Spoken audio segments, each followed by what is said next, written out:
Have we learned anything? Well, a little bit. I mean, Mr. Mueller, consistent with his earlier statements, kind of has been sticking to his report, but there were a couple high water marks.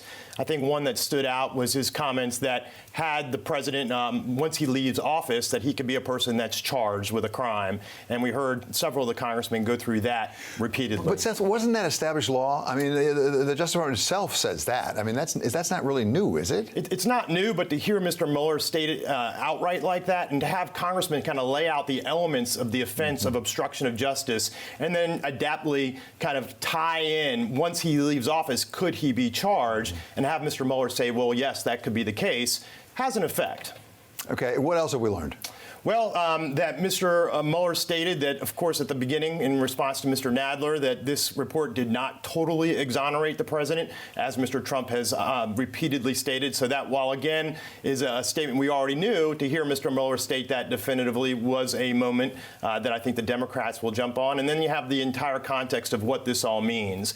And so from my perspective, you know, impeachment is not really, I mean, they could bring articles of impeachment, but you'd have to have 18 Republican senators defect from the party and vote to remove the president. I don't think anybody thinks that's going to happen. So what we're really looking at is, how does this play in the 2020 election? Well, I mean, you practice law here in Washington. You were a federal prosecutor here in Washington. So you operate in that intersection between law and politics. It's not up to Bob Mueller to decide whether to impeach the president. That's a political question at base. 100%. Law may inform it. But so what are the congressmen, are they looking for cover? Are they looking for justification? What are they looking for? Because that's sort of their job to figure out, having read the report, is there enough to impeach or not? Yeah, I think that there's a basis clearly in this report to bring in articles of impeachment, especially on obstruction grounds.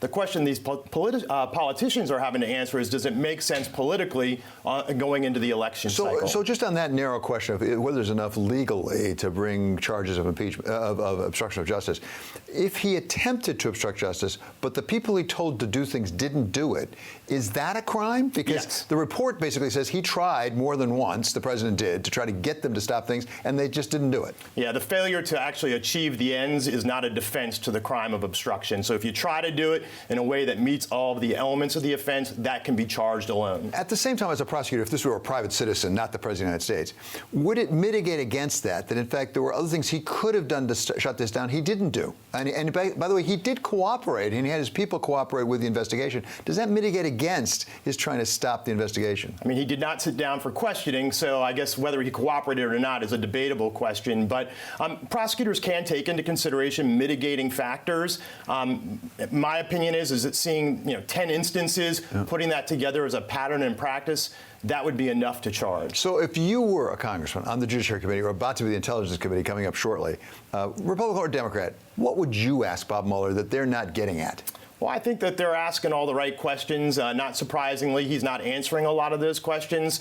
Again, this is really looking for a soundbite on the Democrat side to put in front of the American people, and Mr. Mueller's not giving that. He's not giving a narrative, and in fact, the Congress people aren't really giving him an opportunity. There's a lot of what we call leading questions that beg a yes or no answer, and what I think the Democrats may have hoped, although I don't think they suspected they get it, is Mr. Mueller coming in and kind of stating in a narrative sense just how outrageous this conduct he may have thought it was, and that would be kind of create a groundswell, but we didn't see any of that. Laying out a case, as it were, and he's not doing that. Not at all.